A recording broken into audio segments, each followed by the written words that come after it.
Welcome to the Outdoor Biz Podcast, your home for inspiring conversations with outdoor insiders. Each week, author, speaker, adventurer, and outdoor industry veteran Rick Saez talks in depth with iconic brand founders, sales and marketing pros, product designers, and industry rising stars. Listen in when Rick's guests offer actionable advice to land your ideal industry gig and grow your outdoor career. Catch us again when the conversation shifts to the hottest outdoor products, destinations, and the latest industry insights. And now, here's Rick. I'm excited to speak with Keith Bornholtz today about his new role as CEO of Gathr Outdoors, parent to GCI Outdoor, ORCA Coolers, Klymit, and Rightline Gear. Keith and I talk about the recent announcement of their rebrand as Gathr Outdoors, his outdoor career, and their rebranding process with a new look and trajectory that is very much focused on outdoor. Welcome to the show, Keith. Hey, Rick. How are you today? I'm doing great. How you doing? Now, where are you in the world today? Yeah, I'm a recent resident of Nashville, Tennessee. Moved here in May. So, wow. Yeah. That's exciting. So a bit of a rough weather period there the last couple of days, huh?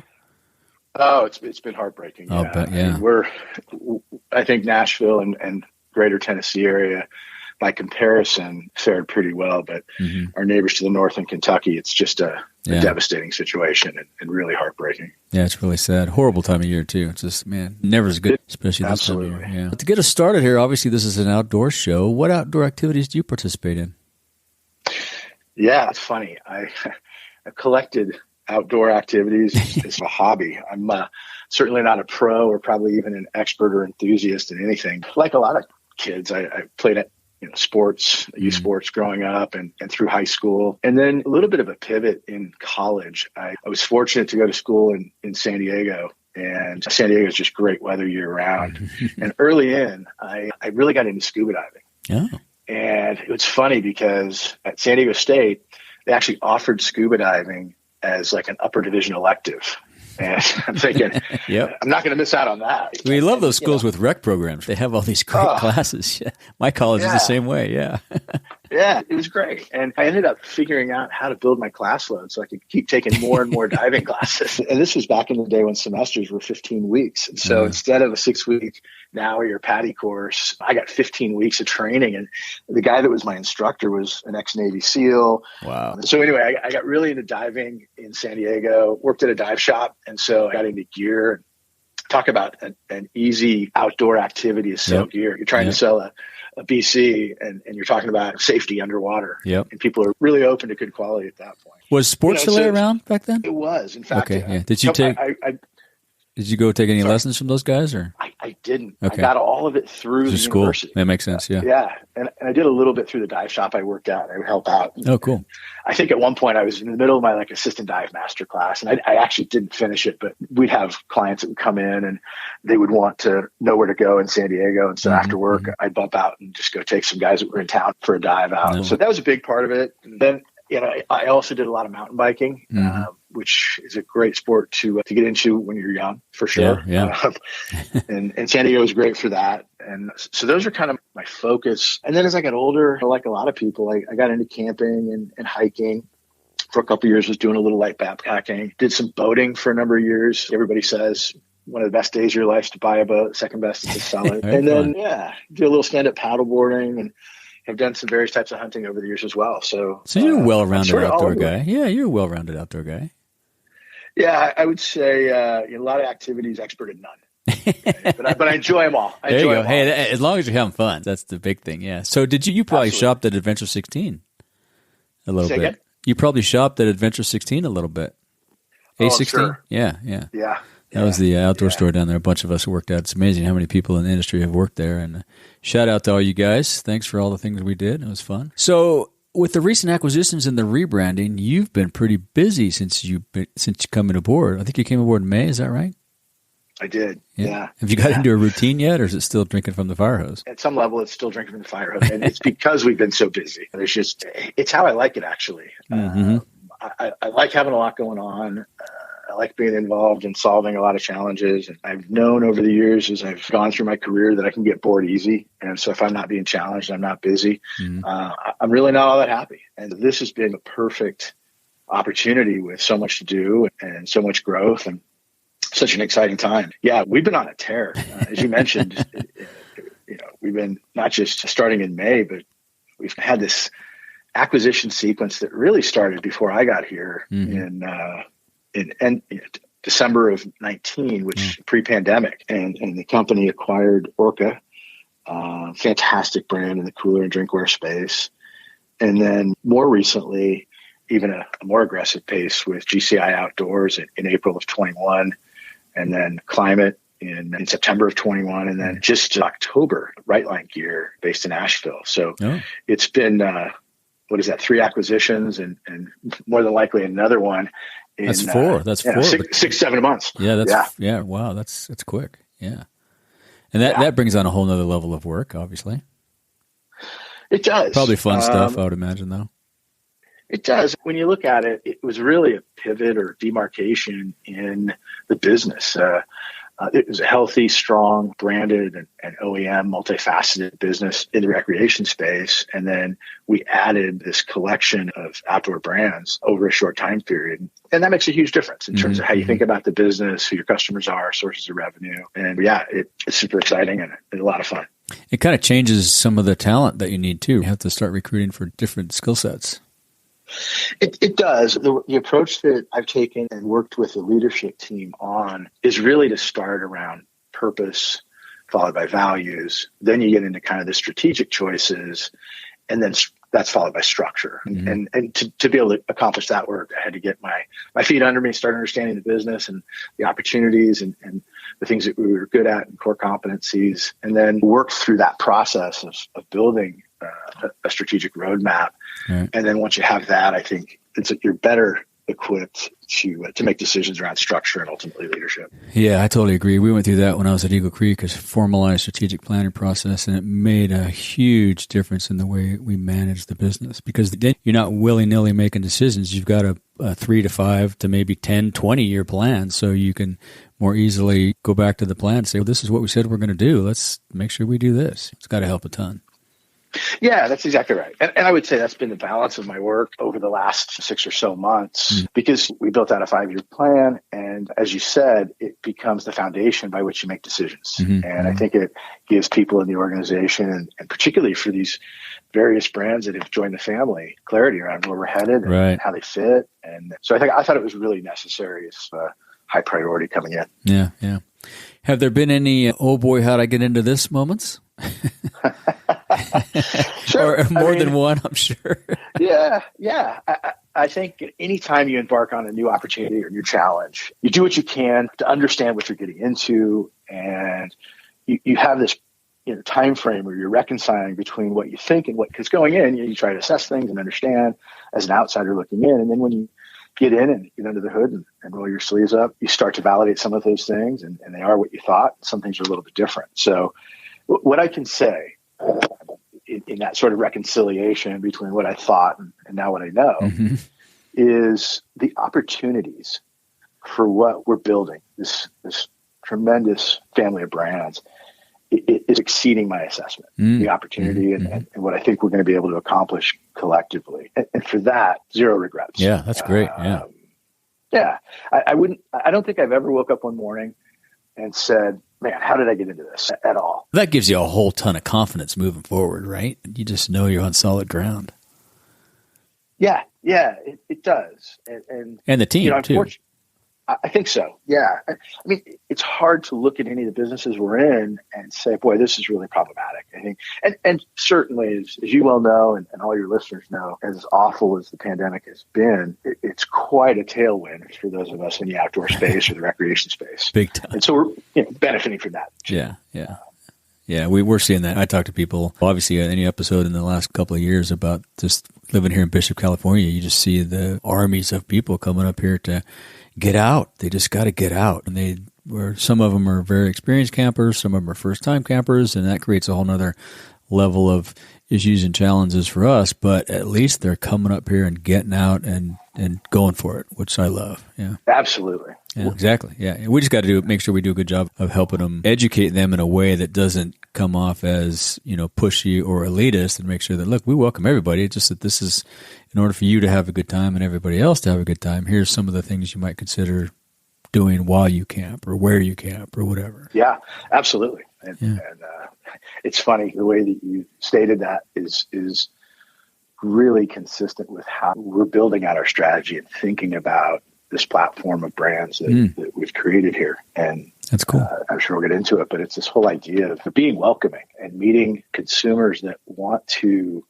experience the outdoors where they are. If it's the first time that you're going to put on some boots and spend an hour just walking around in the hills, making that connection and having a great experience when you come back means that you're going to want to go do it again. And that's good for people. Mm-hmm. It's great for getting people together and making a moment and a memory. And oftentimes that builds into a hobby, which then becomes something that really unlocks a passion. Mm-hmm. And how exciting to be part of an industry that does that, right? And can do that for people. Yeah. That's why I'm here. Yeah. And it passes on. It becomes a family tradition, which then becomes a legacy that's left that's how I got started. My grandfather started me, and now it's a family thing that we all do regularly. I'm the only one that's living the life, but all my siblings still get out and camp and hike and do all those things. Yeah. It's awesome. Yeah, and we all should a little bit more. Exactly. Yeah, you can never do it too much. That's right. There's never enough time. Exactly. Yeah. One of the things you mentioned too is your reaction to change versus that of the other people. Talk a little bit about that. Yes, as I go through my career and I've gotten along and done a number of things, fortunately, I try to be pretty self-reflective. And one of the things I've learned about myself is I'm a bit of a change junkie. And I mean that, I guess, in the best way. But as I opened up, I enjoy a challenge. I have a pretty good motor. I like to do what I do. And I get inspired by having an opportunity to be thinking about new things and how to build things or fix problems or whatever it is. And that results obviously in a lot of change, whether it's change in my career or change that I'm driving as a leader. And what I think is interesting about that, or at least in my self-reflection, that fuels me. So I like change. But for the vast majority, particularly in a larger organization, change stacks up like public speaking. Devastating, people are just, right? Yeah, it's just uncomfortable. And it's one of those double-edged swords. I recognize in myself that it gives me energy and I like it. And I think I've gotten fairly good at driving change over time. But the flat spot, the thing you have to watch out for and be cognizant of and think about is, as I'm creating that change in an organization, there's a lot of people that it makes really uncomfortable. Yeah. And so I try very hard to remind myself of that and to be thoughtful about that, because most people probably don't really react or feel the same way I do about change. So yeah, that's a great skill. That's good that you recognize that and are working to mitigate that with others, because you're right. It's everybody reacts differently. And some of us thrive on it. I'm the same way. I love it. I mean, my mom, when I was a kid, one summer, I remember she tells a story where I got into everything, sports and scouts. And I think she said I was getting worn out, but I think she was getting worn out having to take me all these places. And she said, you got to pick one or two. You got to focus, kid. But it just energizes me. I don't know what it is, but it's interesting. Yeah, it's funny. Some of it might come back to my mom as well. It was just my mom and I growing up. Right? So just a really small family. And I recall probably junior high or high school trying to figure out what college to go to or if I should go to college, those types of things. Her saying to me, you better give yourself options. Oh. And it was this idea of life's not going to be easy necessarily. And the more options you have, the more choices you can make. Yeah. And don't limit yourself. Yeah. And so I guess that sort of always stuck. Yeah. And I think when you approach things like, what are my options and how might I think about them? By definition, you're creating a need to make a decision. And ultimately, if you make decisions, you're probably changing. Yeah. So it's been a thread, I think, from growing up. That's in your DNA. Yeah. She must be a little bit of the same way. That's awesome. Yeah, she's certainly tough and thoughtful. And that's good. Yeah. That's good. Yeah. So how has this role been different from your previous roles? It's funny. I was thinking about that. And you always try to draw parallels and how do you look at things or thinking about things that you may have done successfully in the past and apply them. I think, first off, major personal move to move across the country and step into a new industry. But when I look at the business, there's actually more similarities than differences. And I'll give you an example of how I think about it. So I came most recently from the pet industry. Okay. And when I think about the pet industry, it's a passion-based industry. It's rooted in the fact that people love their pets. Yep. whatever they are. They're part dogs, of the family. Cats, Yeah. horses, Exactly. right? Yeah. And everybody sees and hears on the news today the humanization of pets, and people are spending tons of money on services and accessories and food for their pets. And it's because they have this incredible passion. They love their animals. And as you said, they're part of the family. Yeah. And I think the outdoor industry, and spans lots of outdoor activities and occasions, is also rooted in a passion. And consumers get into activities and they buy gear and they go places and they spend time outdoors, usually with the people they love, because they're passionate about it. Yeah. And maybe they're not passionate when they start, but certainly folks that make a habit out of a particular activity become passionate about it. And I think so much about the consumer. And from that standpoint, the pet industry and some of the other industries I've been in are very similar to outdoor. And so I don't know if that makes sense together for you or not. Yeah, but, that makes a lot of that's sense. That's been my experience. When you talk to people about their experiences outdoors or what they like to do, and similarly about their pets, they're fond of the memories and the experiences, and they talk about it as, this is what me and my dog do this, and me and my family take these trips every year. And they both have a positive effect. In addition to being passionate, it brings people joy, and it makes them healthy, and it's companionship, and it makes lifetime memories. Yep. And so again, I think those types of similarities at least give me some comfort in how I'm starting to see things as more of a newcomer, at least on the business side of things. Yeah. That makes a ton of sense, because the consumers in both of those industries too, a lot of the reasons they make their purchase is driven by that passion, whether that's for the activity or the animal, right? They're going to they love their horse. They're going to buy the horse a new blanket every year for Christmas or whatever it is. They're going to go every year. They go on their annual camping trip, or every weekend, and they're going to buy the new piece of gear. So it's all driven by that passion. That's going to help you guys a ton, I think. Yeah, that's awesome. Very cool. And so let's talk a little bit more about what's going on there regarding branding. What was the catalyst that drove the rebranding now that you have this collection of brands? Was it just that you had more than a handful? Now it's getting to be something you got to come up with a name for overall? Yeah. We can't say all those names every time. We got to come up with. It's funny because what you said is a logical way to think about it, and does it make sense? And historically, the company's been called McNeil Pride Group. Legacy name, it's rich in founder history and things like that. And I wouldn't say that when I stepped into the role that it was a high priority, truthfully. I was looking at where we're headed and what we're doing and how we're building it, and was just really focused on what this could mean and what the opportunities were. But it changed. And it changed for me in a pretty organic fashion. When we started thinking about the strategy, the process that we were just really committed to, and this is myself, a leadership team made up of leaders from these different brands that we had assembled together, leaders from GCI, from Klymit, from Pride Sports. We also brought in a couple of board members that are great operators with lots of experience. Smart. And then brought in a third-party facilitator so that I could be a part of it and not attempt to lead it and facilitate it. I was going to ask you that. Yeah, because that's huge if you have someone else to do that. It allows you to really listen and engage. Exactly. And I bear a lot of responsibility as the CEO for the execution of the strategy and making sure it gets done and those things. But to be able to participate in it collectively as a leadership team, I just felt was really important. And I have this person and friend that I really trust, and she's a great facilitator.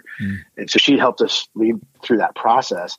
And then the process that we committed to, I think, made it a natural, organic decision to rethink the corporate identity. So what we did is we brought everybody together, and it wasn't easy. There's a lot of wordsmithing, a lot of back and forth, a lot of wrestling. Been there. It's like herding cats. You need somebody else to do that. Yeah. But we set out and said, okay, the process is going to be, what is our purpose? And then what are our values? And from that, what are the strategic choices we're going to make that are just going to guide us? And then, as I mentioned, you start getting into structure and things like that. So you start at the beginning with values, and people are coming with different histories and different experiences, very scrappy and entrepreneurial for the most part. Now cool. We're collectively coming together as one. How about those and fun? We're trying to figure out, what does this mean? Yeah. And we settled on a really, what I think, clean powerful purpose statement. And this is long before we started thinking about corporate identity and branding, and across these different businesses. And I'll tell you what it is, because I think it's important. Obviously, I love it. I'm passionate about it. But we did that, and our purpose is inspire time spent together outdoors by promoting a passion for adventures big and small. Love it. Yeah, one sentence. Yeah, love it. But Yeah. what was so great about the process, with all these different brands coming together with different histories, each word felt right for everybody as a collection. It was important. Inspire was really around showing, not just telling, and really making connections with consumers and internally. Time spent together is about togetherness, and being able to go outside and spend time in the outdoors with your friends and family is really important to all the brands prior to us being one, if you will. And then this idea of promoting a passion, it's as a collection of brands, we're going to be able to share what we love. It's not just a passive idea or hobby. Like, we're passionate about this. Yep. This is meaningful to us. And then we thought adventures big and small was really representative of inclusivity, that look, we don't judge you in terms of how you define your adventure. It could be a simple hike, or it could be super intense, right? Yep. You're doing the Appalachian Trail. And we want to meet consumers where they are in that process. So That's perfect. Yeah. anyway, we worked through the purpose, and then out of that, it spawned 4 value statements. And then out of that, 7 strategic platforms. And when we worked through that entire process, we were left with this body of work that everyone felt was significant and powerful, valuable, directive, clarifying, all the things you want from going through that process. And we were sitting around talking about these things, and I don't remember exactly who set it up, but they said, look, we're pretty different. We're not the same. We haven't necessarily evolved. We are now a different company, a different business. And it struck a chord with me. And I started thinking about, no argument there, that's a true statement. And I initially thought this idea, but I thought, we can't get all this done. We're doing too much to try to work through a purpose, values, strategy. And leaned on one of the board members, and she connected me with some really talented individuals. And we embarked on this process of, what might the name of this organization be going forward? And how can we build that? Think about that in the context of our purpose and our values. And it was super important that we weren't going to just go pick some name that we thought was cool. Right. It was how does this name embody all this work that we've done, and is really the truth as well as the projection and aspiration of what this company is becoming. And so a tough piece of work, really, for creative folks. Huge. Yeah. That's a heavy lift. Yeah, good for you guys. And they killed it. I'm super delighted with where who we are going forward. And did you come up with, is there a name? Did you land on a name? We did. I want to do something for you, if you don't mind. Yeah. I want to read you what we're calling our manifesto. Okay. And the reason I want to do that, if it's okay, no problem, is I think it does a better job than I would do. Okay. Explaining how we see ourselves. Yeah, that'd be great. And then, I have no time limit, so it's not War and Peace. well, just I don't want to bore you or the audience. So, I was just kidding. All right, I'll give it to you, and then I'll give you the name. All right, cool. All right, so we're often conditioned to think of the outdoor recreation as a solo activity. How many images have we seen of a lone hiker, a hunter, a mountain biker, a man or woman against the elements in a test of their personal fortitude? But the truth is, outdoor experiences are always more powerful when they're shared. When you can see the joy in someone's eyes as you share a view from 10,000 feet, or a quiet morning paddle across a glassed out bay, or some side-splitting laughs around a campfire, or the howl of a coyote that makes everyone in the tent snuggle up just a little bit closer. These are the moments we stand for. There's times when we come together among friends and family to share the soul-filling experiences we can only find in the outdoors. Come join us. Everyone is welcome at our camp. We even have a few things that will make your time out here more comfortable and more enjoyable. We are Gathr Outdoors, together outside. So the name of our company going forward is Gathr Outdoors. Nice. Nice. That's awesome. Yeah. Yeah, you guys nailed that, man. That's impressive work. Teamwork for sure. Exactly. I did that. We went through that, as I said, at Eagle Creek, and it's a huge lift, but it really does help everybody come together and clarify the vision. Now you guys all know where the North Star is, so you can all execute and crush it. That's awesome. Yeah, that's exactly right. And I think with all the change and how the company has grown, it's important. I think it's important that people see and feel a demarcation of change, and the new corporate identity does that. And at the same time, and as you mentioned, it gives us something to always lean back on and say, okay, what guides us? What drives us? What are we collectively committed to? How are we going to make a difference? And it's bringing people together outside. Yeah, simple, and it helps all those folks that probably, like we talked about earlier, have challenges with change and struggle with it. And when you come out the other side and it's like something that we can all get behind, then everybody calms back down and gets back to work, and they know that everything's right in the world again. So that's great at rallying the troops, so to speak, I think. Yeah, I'm really excited about it. I'm excited about it because of the work this has done, but I'm excited about it for everybody on the team across all the businesses and our future. Yeah, right. That's very cool. Yeah. And so you guys are very focused on outdoor. Give us your perspective on the overall outdoor business, say, for the next 3 to 5 years. Oh, I'm stoked. I'm super pumped. Yeah, I think it goes back to what I just said before, that I love it because it's an industry rooted in consumer passion, right? People love what they do, and it's so varied in what that might be. And I think these types of categories that are passion-based or at least have a large component of that, they change sort of consumer engagement and perspective. And there's a logic to it, but when you take this idea of passion and think about it from a business perspective and make that connection, one of the great characteristics of this category is you have this installed base, and it's installed because if somebody has this great experience spending time outdoors, a couple of things happen. Number one, they're probably buying some gear. It's going to make it easier and better and more fun, and they're going to get better at it faster. The second thing that's so cool about it is once they're hot committed and you own some gear and you had a good time trying something, you're probably going to go back. And that makes it even more powerful because you're spending more time doing it. You're potentially expanding how you're engaging. You're potentially getting more gear. You're maybe bringing friends with you. And when you think about industries, that doesn't happen with some of the other consumer products categories. And so I really like that characteristic of this experiential installed base. I think great experiences create more frequent experiences, which create great business opportunity, which I like. Yep, I agree. Does that hang together? That's awesome. Sense? Yep, makes total sense because you're right. A lot of times people start out either going as an individual or going with a friend to test drive the whole activity, but then they come back and they love it, so they tell other friends about it, and then eventually those other friends decide to go, and it builds community across all kinds of demographics and psychographics, and the outdoors is just, talk about the great melting pot. Holy cow. Yeah, absolutely. And that's awesome. We think Gathr Outdoors stands for continuing to bring people into the melting pot. Yeah, I love the Gathr name too, because we all gather at some point, right? Whether it's our group gathering beforehand or at the end of the day, or you go back to the campground and you're sitting there at your fire talking about what you did, and somebody walks by and says hi, and then you gather with that new friends and talk about what they did, and it's awesome. That's a great term. Yeah, perfect. Yeah, very cool. Very exciting. You guys are gonna have some fun. It's gonna be great. Yeah, it's gonna be fun.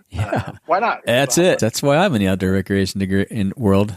I had a chance to work in a steel mill, and I said, no way. Right? Yeah. We've all had one of those jobs. You're like, this was a good learning experience. Don't want to do that. Oh, I didn't even do it. I went and took the tour with my dad and grandfather and said, nope, not doing it. Yeah. I'm going river guiding. See you later. You avoided the whole thing. Yep, couldn't handle it. So you have some strong traditional camping-related brands without giving away any state secrets. How will you expand Gathr's position in outdoor recreation and sporting goods, do you think? Any thoughts on that? Yeah, you couldn't be more accurate. We do have some strong brands. Yeah. I think across the entire platform, every business we're in, they all have just a ton of upside. First thing is there's new consumers that have not even been exposed to some of these brands. They're strong in that when you talk to a consumer that's engaged with Pride Sports or with Klymit or with GCI, and they have the product, right? They have the tent, they have the sleeping pad, they have the chair. they're fans. Mm-hmm. They love it. They're like, this is a good product. It's a great value. It's high quality, all those types of things. But that's for the folks who know us. There's probably 5X, just throwing a number out there, folks that like to spend time outside that don't know some of these brands. And so our opportunity is, how do we market these products and amplify them and get them in front of people that want to be outside, they care about quality, they care about value, and they have, hopefully, a collection of interests or outdoor occasions where one of our brands in the portfolio just meets them where they are. And we also think, and I love this about a lot of our products, they're multi-occasion. So when you think about an outdoor chair, GCI Outdoors, I have two. Yeah, right. I hope you have a rocker, because that is the most comfortable chair. Oh, I don't. Better pick one of those up. Oh yeah, no, I got to get you one. It's an unbelievable chair. I'll bet. I can't imagine sitting in a campground rocking, though. But I guess I am of the age now where it makes sense. It's not just that. It's not a little bit extra movement. Your comfort level to be able to sit, right, and have a greater level of support goes way up. Sit for a longer period, yeah. But that brand itself, and this again goes back to Gathr Outdoors and Together Outside. But how many people could use a really high quality chair and spend the weekend at a soccer tournament with their kids, or take it on a camping trip, or throw it in their boat for a fishing trip? It's just the multi-occasion are things that I really like about our brand and across our portfolio. Coolers and drinkware are the same way. You need a cooler when you go to your friend's house for a barbecue on the weekend, and you certainly need it when you're going to go camping. And so we feel like we have these great brands that not only meet people where they are, but they can use them in multiple outdoor occasions, which I think is great. Yeah, that makes sense. Nothing against some of the specialty stuff. Specialty gear is awesome. Oh yeah. There's room for everybody. Yeah. Yeah. Because all of us, those of us that I'm leaning towards the specialty side of the world, just because of where I worked A16 and river guiding and growing up, I had a tendency to be on the, cutting edge of some of that stuff. So I wanted the best equipment. We either get older or we have opportunity, like you say, or we're going to go to a barbecue or we're going to go to a ball game. There's a little tailgating. I don't need the bomber footwear to go tailgating. I just need some flip flops. Yeah. So yeah. Or tail. I was the same way with diving. I wanted to make sure I had, and kind of working at a dive shop, it was easier. I had the best BC and the best fins, and it mattered. And I was always checking out different masks. And I think people cycle through different activities throughout their life. And there's, like you said, there's space and opportunity and importance for all these brands. Just make sure you have a large garage. Absolutely. What else would you put in your garage with gear? Yeah, exactly. Not a car. Come on, that doesn't go in the garage. What are you talking about? Right. We're going to take a little break and give some love to our sponsor, Thrive Market. I've been shopping at Thrive Market for a while now and love their soups, snacks, and frozen meals. They have a good variety of organic soups that make lunches on a cold winter day quick and easy. I also stock up on their frozen meals for a quick dinner when I'm off to chase a sunset. Choose a free gift up to $24 in value when you purchase a Thrive Market membership. 1 year and 1 month memberships are available. Go to ricksays.com/thrivemarket and get your membership today. That's ricksays.com/thrivemarket. Now, back to the show. What is your drive and passion for business? That's an interesting question. I guess it's probably a little bit how I grew up. I mentioned my mom earlier, and I think probably she had a lot of responsibility for my drive. I mentioned she was a single parent, and my dad died when I was really young. And so I just grew up a little different than most kids. And I recall from an early age seeing how hard my mom worked. And she was just committed to making sure we had a good life and all that. And at the same time, I found her to be really tough. There was no apologies for whatever might be slightly different and whatever was going on in our family. Yeah, right? That's good. Yeah. Oh yeah. This is our life. Just get used to it. Yeah. Make your space. Yeah. And in addition to the example that she always talked about with giving yourself options, she wasn't digging on being average either. Like I bring home, I wouldn't say that I was a great student, but I did what I needed to do in school and all that. And I remember, bringing home a C, and she just looked at me like, a C.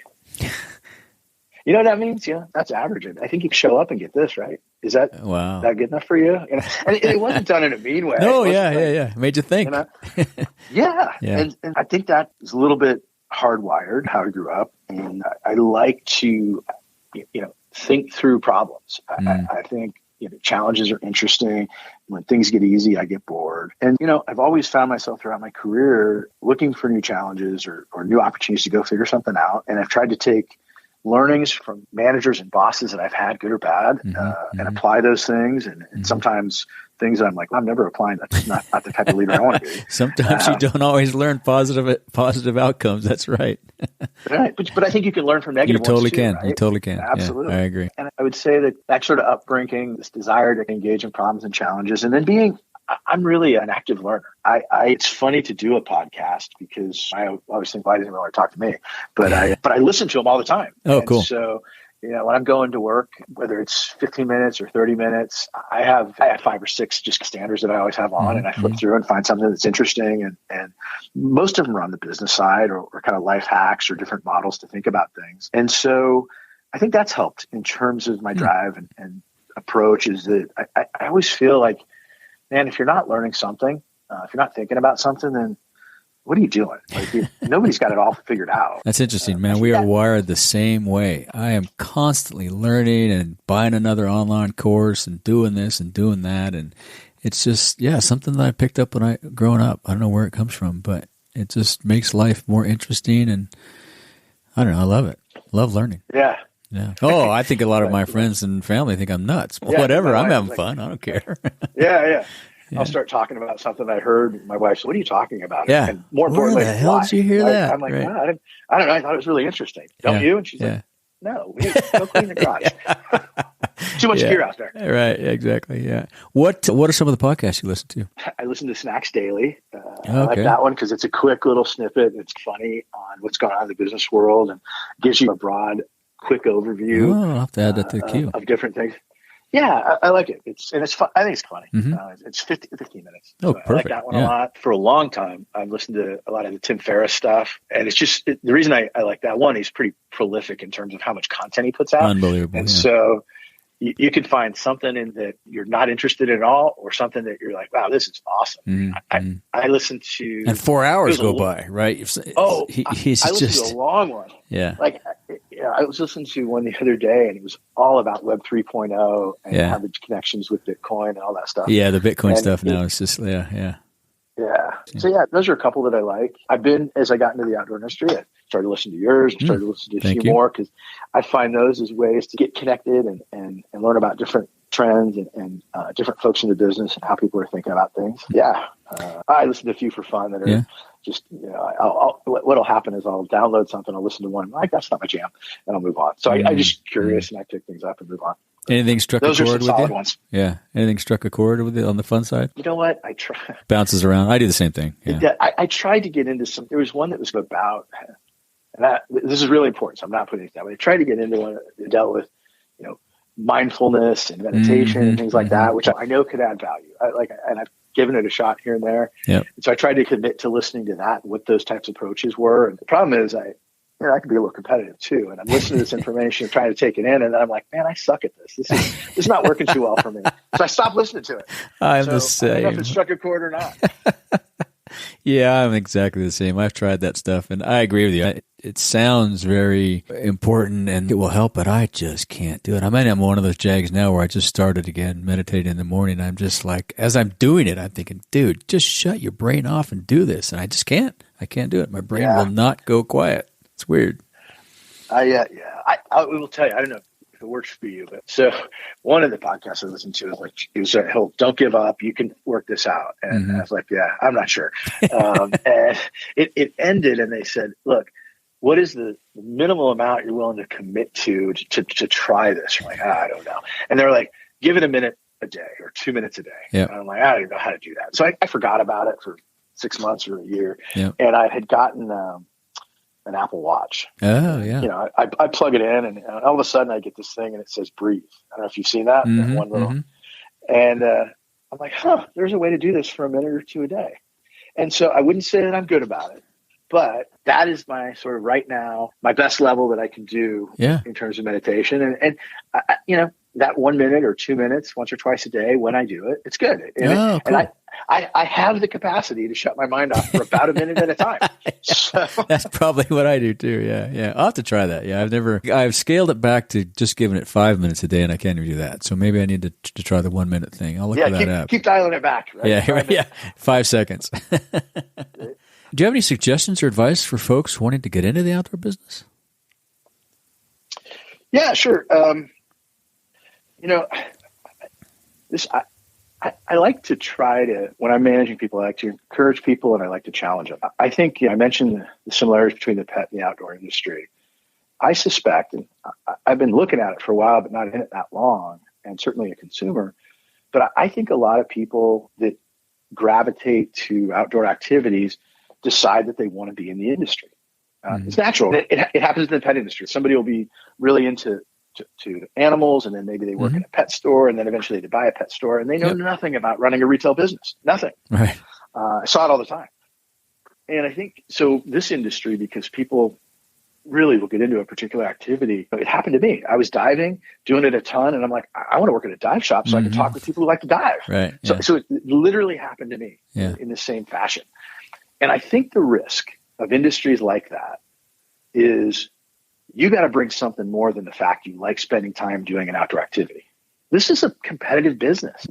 There's smart people building great brands, doing really smart things with really sophisticated retailers and pros. And I guess what I would say to somebody that, really likes the outdoors, and I think I want to spend my life in this industry, you got to bring more than that.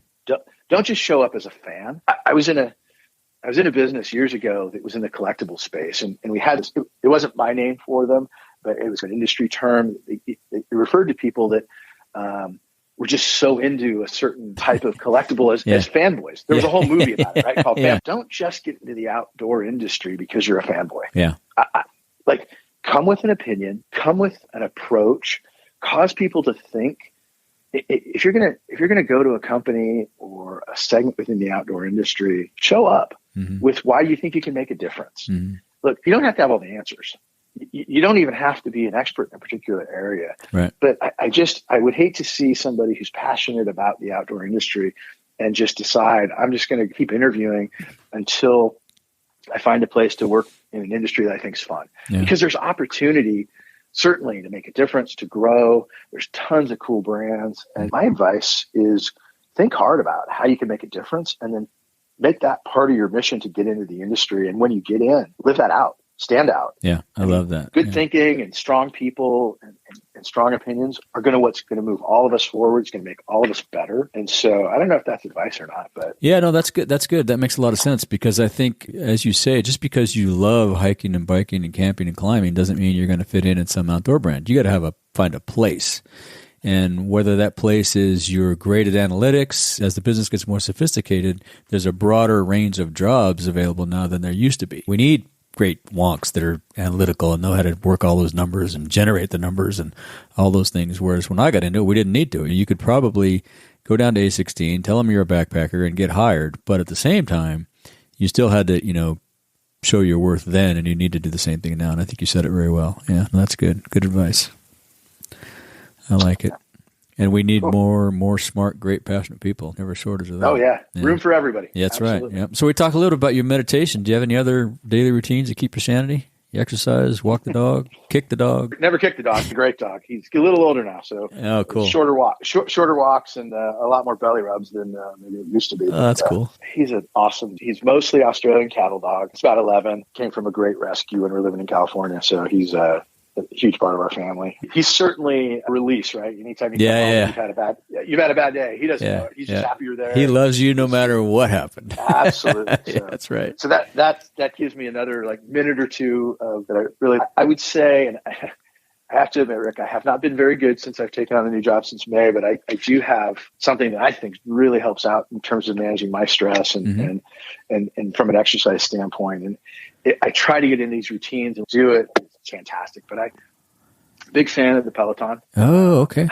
It fulfills a couple of things for me. One, it's good exercise, no doubt, right? And the second thing is it's competitive, because I get on the thing and I see somebody in their 50s and I'm like, I could beat that guy. I know I can get a better output than that. So there's a little bit of that, which I think both helps you. And I think for me, those two things are valuable, but maybe the most valuable is just that 30 minutes where you're just decompressing and getting a great sweat in, and then it's efficient and effective. So if I do that, like I said, I've been pretty bad in the last 6 months. So New Year's is coming around. I'm going to make a change there for sure. And then I also try to do some core work every day and get in 100 push-ups. Cool. Wow. Good for you. That's just my routine. I try to do that. And that's awesome. And then hike. I try to get out. And if I don't have a lot of time for stuff, whether I'm walking the dog around the block or just stopping off on a weekend for an hour and walking around, I really, especially as I get a bit older, just value time walking around outside,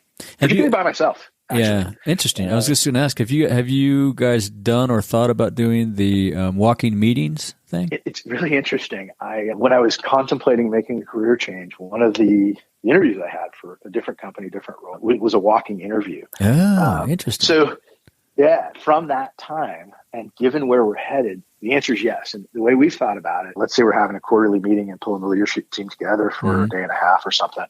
Some component of that meeting needs to be outside. Cool. And it could be as simple as sitting around a picnic table and having a meal, or it could be, hey, we're all going on a hike or some outdoor activity. But I think it's important to live it out. You can't just say we're about gathering outdoors. Totally agree. And not do it as an organization. So, and we're fortunate, right? We got a Nexus here in Nashville. Yeah. Klymit is in Salt Lake City. So we got businesses in cool places to be able to spend time outside, which is great. That's awesome. Have you had the whole group or part of the group camping? Like a camping working weekend? Not yet, but that's another one we're looking at. In fact, those are so fun. I was looking at places around Nashville to do that. I know that Klymit's done that and things like that. So we're going to learn from each other and incorporate those great ideas. Yeah, right on. Yeah, that's cool. Very good. Do you have any favorite books or books you give as gifts? Yeah, I do. It's kind of funny. I always feel weird about giving somebody a book, not because it's not a nice gift, but in some way, when you give somebody a book, you're like saying, look what I've read. It's more about you, right? This will really help you. Yeah, so it feels very. And because of that, I don't try to give these books that are super heady or whatever. I'm having a conversation with somebody and they're working on something, and a book comes to mind that might be a great fit. But I would say that an author that I like, just because he makes me think, is probably Malcolm Gladwell. Super digestible stuff. Looks at a lot of historical things that you take for granted about what you think versus what you know. And I love the idea of unpacking it or looking at something through a different lens. It's that whole thirst for learning that I have. And I think he does that. He makes me think about things in a different way. And so I always think if I hand a book like that to somebody else, they're going to find something interesting in that. And maybe that'll cause them to have a different lens on something that they may have made an assumption. And I think anybody that is able to do a little self-reflection and learn, or to take on a new perspective, that's growth. And I think that's good for people. So I would say Malcolm Gladwell. I've given that book to my kids and to friends and things like that. So that's a good one. He's the one that comes to mind anyway. Yep. That's a good one. He's got some good books. That's for sure. Yeah. And like you say, easy to read. Pretty easy reads. Exactly. Yeah. Well, how about your favorite piece of outdoor gear under 100? It's hard not to pick stuff in our portfolio. I gotta be honest with you. Would that be inappropriate? No. Hey, if it's in there, if it's the $100 mark, I asked that specifically to make it hard. And it's funny every time. Sure. I ask it. I think it's the hardest question I ask. It might be. So I'm gonna give you two. Okay, if that's okay. Cool. It's just super boring, but I've just found over the years, when you get a quality product, it just works great. And I'm a big fan, like a lot of our brands, in multi-occasion use. And I'm just a big fan of the pocket knife. Again, super boring, but I have this knife that I've had for a number of years. Sharpens up great, super light, fits great in your pocket. And I don't know if I should share the brand that's fun. But you can if you like. Yeah. It's a Kershaw, and the model is the Leak. Just it's a simple, small knife, but man, I find myself using it around the house. I take it with me on every backpacking trip. I've taken it on hunting trips. It's just it's super light, really functional, and stays sharp and sharpens easy. And it's funny because everybody's got one, but you forget how valuable and multi-use it is. So boring, but effective. Yeah, but functional. Yeah.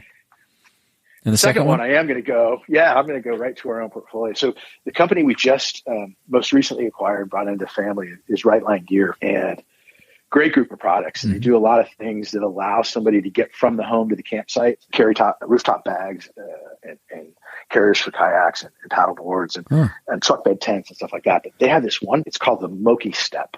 And it's the coolest thing. So most people that participate in the outdoors usually have a truck. And one of the things that's so challenging about a truck is getting your gear on top, or in my case, I have a Jeep, and it's removing those panels when the weather's nice, or even washing the top. And so this Moki Step, you open your car door or your truck door, and everybody has that kind of ugly gray D-ring that the door latches to you. So the Mookie step actually goes into that latch, and it settles into a position where you can step on it and easily get to the top of your truck or car. And so you can install a rooftop tent, you can put your rack on it, you can wash the top of your trunk, you can take the top of your, if you have a Jeep, take the top off. Yeah. And the thing is like I think about it a little bit like a pressure gauge or something every car should have in the glove compartment. This thing is like, why do everybody that's got a truck should have one of these things. Well, even if you have a Subaru, I'm not a tall guy. So when I put my rack on the Subaru, I got to have a crate or something to stand up there and load it and all that stuff. Yeah. Interesting.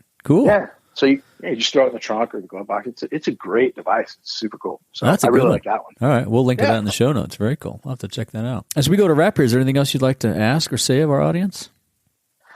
No, this has been a lot of fun. Yeah. I'm certainly not experienced in this kind of thing. It's been a lot of fun chatting with you. I appreciate very much the interest in Gathr Outdoors and where we're headed as an organization. It's fun to talk about what I spend all my time doing, and I'm super proud of our team, and it's just been great to share that. I appreciate the time. Yeah, thanks for having me. It's been very fun as well. Yeah, I agree. And next time we'll have to do it outside somewhere. We'll get away. Oh yeah, for sure. Go for a walk or a hike or something. Yeah. And what's the best way for people to reach out to you? How can they find you? Probably the easiest way is just finding me on LinkedIn. It's a pretty good one. And then Keith Bornholtz at gathroutdoors.com if you want to send me an email. Okay, cool. And Gathr is Gathr? Yeah, no E. You think that's cooler. Yeah, cool. I like it. Yeah, no, it is. Yeah, I like it. Yeah. We'll link to that stuff in the show notes too. No, this has been a blast. I've really enjoyed chatting with you, and I look forward to meeting you at the shows. And if I can do anything to help you guys out, don't hesitate to reach out. Thanks, Rick. I appreciate that. I will. All right. Thanks, Keith. Yeah, absolutely. Take care. See ya. Thank you for joining us on another episode of the Outdoor Biz Podcast. Be sure to visit our website, theoutdoorbizpodcast.com, where you'll find show notes with links to everything we talked about and more. Subscribe to the show on Apple Podcasts, Spotify, or wherever you get your podcasts so you'll never miss an episode. And while you're at it, if you found value in this show, we'd appreciate a rating on iTunes. Or spread the word and tell a friend about the show. That would really help us out too. Be sure to tune in every week. And thanks again for listening to the Outdoor Biz Podcast with Rick Saez.